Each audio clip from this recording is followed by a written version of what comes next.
Hello everyone, स्वागत है आप सभी का हमारे यूट्यूब चैनल पर। तो आज जो छत्तीसगढ़ जो हाई कोर्ट है उसका एक बड़ा फैसला आया है। वो फैसला क्या है? जो घर में प्रार्थना सभा के लिए पूर्व अनुमति की जरूरी नहीं है। जो घर में आप सभी लोग जो प्रार्थना करते हैं या सभा करते हैं उसके लिए कोई जरूरी अनुमति नहीं है। धार्मिक स्वतंत्रता पर अदालत जो है उसका एक सख्त रुख आया है। वो क्या है, हम आपको वीडियो में डिटेल से बताएंगे। आप हमारे वीडियो में बने रहिएगा अंत तक। चलिए शुरू करते हैं। इसमें जो छत्तीसगढ़ उच्च न्यायालय है, जो हाई कोर्ट ने हाल ही में धार्मिक स्वतंत्रता और व्यक्तिगत अधिकारों को लेकर एक अत्यंत महत्वपूर्ण निर्णय सुनाया है। अदालत ने स्पष्ट किया है कि अपने घर के भीतर प्रार्थना जो सभा आयोजित करने के लिए किसी भी सरकारी अधिकारी या पुलिस से पूर्व अनुमति लेने की आवश्यकता नहीं होगी। अगर आप अपने घर में प्रार्थना या सभा आयोजित करते हैं उसके लिए किसी भी अधिकारी या पुलिस से अनुमति लेने की कोई जरूरत नहीं है। इसमें मामले की जो पृष्ठभूमि क्या है, बैकग्राउंड से क्या है, इसमें यह मामला धमतरी जिले के एक ईसाई परिवार से जुड़ा था। याचिकाकर्ता ने आरोप लगाया था कि जब वे अपने घर में निजी तौर पर प्रार्थना कर रहे थे तो कुछ असामाजिक तत्वों में उनमें खलल डाला और हंगामा किया। उनके बाद प्रशासन ने कथित तौर पर शांति व्यवस्था का हवाला देते हुए उनके घर के भीतर ऐसी सभाएं करने से रोकने की कोशिश की या अनुमति लेने का दबाव बनाया कि आप ऐसे प्रार्थना अपने घरों में नहीं कर सकते हैं, आप इसके लिए अनुमति लीजिए। इस पर कोर्ट ने क्या कहा? इसमें हाई कोर्ट की जो मुख्य टिप्पणियां हैं वो क्या है? जो न्यायमूर्ति पी सैम कोशी और न्यायमूर्ति पार्थ प्रतिम साहू की पीठ बेंच ने इस मामले की सुनवाई करते हुए निम्नलिखित प्रमुख बातें कही है। इसमें जो है संवैधानिक अधिकार, भारत का संविधान अनुच्छेद 25 के तहत हर नागरिक को अपने धर्म को मानने या उसके आचरण करने का प्रसार करने की स्वतंत्रता देता है। जो अनुच्छेद 25 है वह अपने धर्म को अपनाने तथा धर्म के प्रचार प्रसार करने की अनुमति का स्वतंत्रता देता है। इसमें संवैधानिक अधिकार जो है भारत के संविधान अनुच्छेद 25 के तहत हर नागरिक को अपने धर्म को मानने या आचरण करने और प्रचार करने की स्वतंत्रता देता है ताकि हर एक भारतीय नागरिक अपने धर्म का प्रचार प्रसार कर सके। इसमें निजी स्थान बनाम सार्वजनिक स्थान, अदालत ने साफ किया कि अगर कोई व्यक्ति अपने निजी घर में प्रार्थना कर रहा है तो वह उसका मौलिक अधिकार है जब तक उस सभा में सार्वजनिक व्यवस्था जो पब्लिक ऑर्डर है, नैतिकता या स्वास्थ्य को कोई खतरा ना हो, तब तक हस्तक्षेप नहीं किया जा सकता। अगर आप घर में प्रार्थना कर रहे हैं और आपकी प्रार्थना से किसी सपोज करिए किसी पड़ोसी को या किसी अन्य को उसमें कोई मतलब खतरा नहीं होता है तो उसमें आप ऐसी स्थिति में हस्तक्षेप नहीं कर सकते हैं। अगर आपको लगता है कि खतरा हो रहा है तब आप हस्तक्षेप कर सकते हैं। अब इसमें अनुमति की आवश्यकता नहीं है। कोर्ट ने कड़े शब्दों में कहा है कि घर के अंदर की जाने वाली धार्मिक गतिविधियों के लिए जिला प्रशासन या पुलिस से किसी पूर्व अनुमति की जरूरत नहीं है। अगर आप घर के अंदर कर रहे हैं कोई प्रार्थना या सभा, आप घर के अंदर कर रहे हैं तो उसके लिए आपको कोई भी अनुमति किसी भी अधिकारी से लेने की जरूरत नहीं है। आप अपने वो घर में कर रहे हैं और आप वो कर सकते हैं।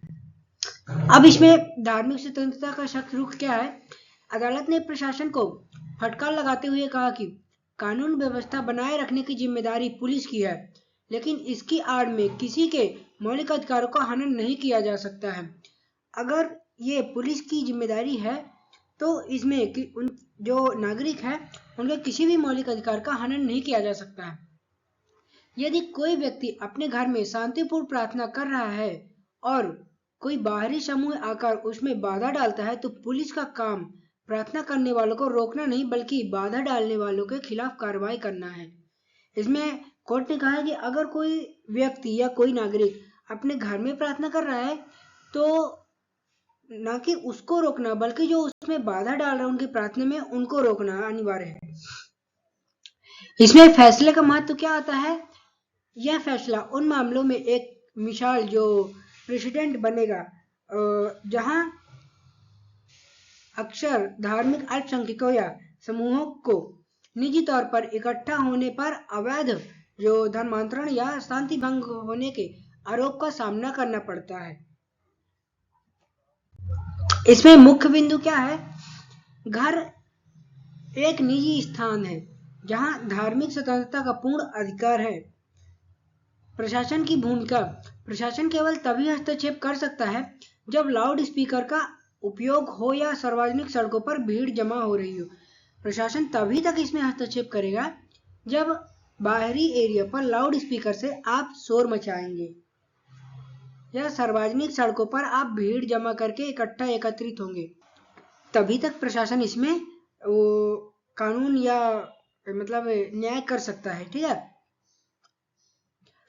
सुरक्षा: अगर प्रार्थना सभा के दौरान कोई हमला या विवाद होता है तो राज्य का कर्तव्य पीड़ित को सुरक्षा देना है।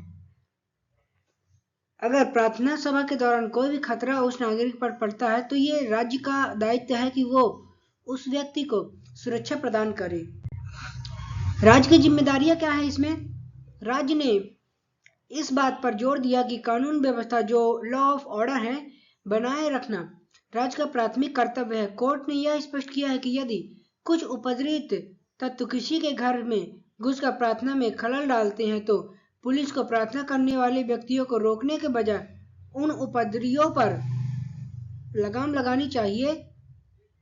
अदालत के अनुसार भीड़ की धमकी के कारण किसी नागरिक के मौलिक अधिकार को छीना नहीं जा सकता है। अगर भीड़ की धमकी के कारण किसी भी नागरिक अधिकार के मौलिक को छीना जा सकता है तो वो एक अपराध है। ऐसा किया जाना एक अपराध है। अब अनुच्छेद 25 क्या कहता है? भारतीय संविधान का अनुच्छेद 25 जो आर्टिकल 25 है, केवल धर्म को मानने की ही नहीं बल्कि उसके अभ्यास जो प्रैक्टिस की भी आजादी देता है। हाई कोर्ट ने समझाया कि सामूहिक प्रार्थना जो प्रार्थना के धर्म के अभ्यास का एक हिस्सा है। प्रार्थना एक धर्म के अभ्यास का एक हिस्सा है जब तक यह अभ्यास किसी दूसरे की शांति में बाधा नहीं डालता, जैसे बहुत तेज आवाज या रास्ता रोकना या कहीं जाम करना, चक्का जाम करना। ऐसे में तब तक इसे प्रतिबंध नहीं किया जा सकता है।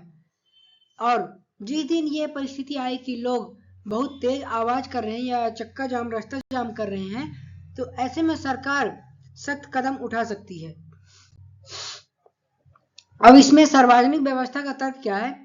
अक्सर प्रशासन यह तर्क देता है कि प्रार्थना सभाओं में जो इलाके में तनाव बढ़ सकता है, सार्वजनिक व्यवस्था बिगड़ सकती है। इस पर अदालत ने सख्त रुख अपनाते हुए कहा है कि निजी घर के अंदर होने वाली नागरिक गतिविधियों को सामान्यतः सार्वजनिक व्यवस्था का मुद्दा नहीं माना जा सकता है। अगर कोई घर के अंदर कर रहा है तो उसे सार्वजनिक व्यवस्था का मुद्दा नहीं माना जा सकता, वो पर्सनली है। अब इसमें पुलिस केवल आशंका के आधार पर किसी को अपने घर में पूजा पाठ करने से नहीं रोक सकती है। और इसमें कोर्ट ने यह भी कहा है कि पुलिस केवल आशंका के आधार पर किसी व्यक्ति को अपने घर में पूजा पाठ करने से नहीं रोक सकती है। इसमें धर्मांतरण के आरोप पर स्पष्टता क्या है? छत्तीसगढ़ में धर्मांतरण एक संवेदनशील मुद्दा रहा है। इस फैसले का एक बड़ा जो निहितार्थ है यह भी है कि केवल प्रार्थना के लिए इकट्ठा होने को अवैध धर्मांतरण की गतिविधि मानकर उसे तुरंत बंद नहीं कराया जा सकता है जब तक उसके खिलाफ ठोस सबूत न हो। प्रशासन किसी निजी सभा को अवैध घोषित नहीं कर सकता है। अगर प्रशासन ऐसे ही कोई कुछ कर रहा है तो ऐसे में वो सभा को अवैध घोषित नहीं कर सकता है। अब इसमें पुलिस के लिए दिशा निर्देश क्या है? अदालत ने प्रत्यक्ष रूप से पुलिस और स्थानीय प्रशासन जैसे कलेक्टर या तहसील को यह संदेश दिया है कि वे स्वयं को धार्मिक सेंसर के रूप में स्थापित न करें। ये धर्म किसी धर्म जाति के रूप में आधारित न करें। नागरिक को उनके संवैधानिक अधिकारों का प्रयोग करने के लिए अनापत्ति जो प्रमाण पत्र NOC लेने के लिए मजबूर न किया जाए, क्योंकि वो आर्टिकल 25 के तहत आता है जिसमें नागरिकों को यह स्वतंत्रता है कि वो अपने धर्म का प्रचार प्रसार कर सकते हैं। अब इसमें जो व्यवहारिक प्रभाव है वो क्या है? व्यवहारिक प्रभाव यह फैसला भविष्य में उन सभी याचिकाओं के लिए आधार बनेगा। यह पुलिस या स्थानीय प्रशासन शांति बनाए रखने के लिए नाम पर घरों में होने वाली छोटी सभाओं पर प्रतिबंध लगा देते हैं। यह व्यक्तिगत स्वतंत्रता जो इंडिविजुअल लाइब्रेटरी है उसकी जीत के रूप में देखा जा रहा है। ठीक है, आई होप आप सभी लोगों को वीडियो अच्छी लगी होगी। अगर वीडियो अच्छी लगी है ना तो हमारे चैनल को सब्सक्राइब कर देना, वीडियो को लाइक कर देना। मिलते हैं नेक्स्ट वीडियो में, तब तक के लिए जय हिंद, वंदे मातरम।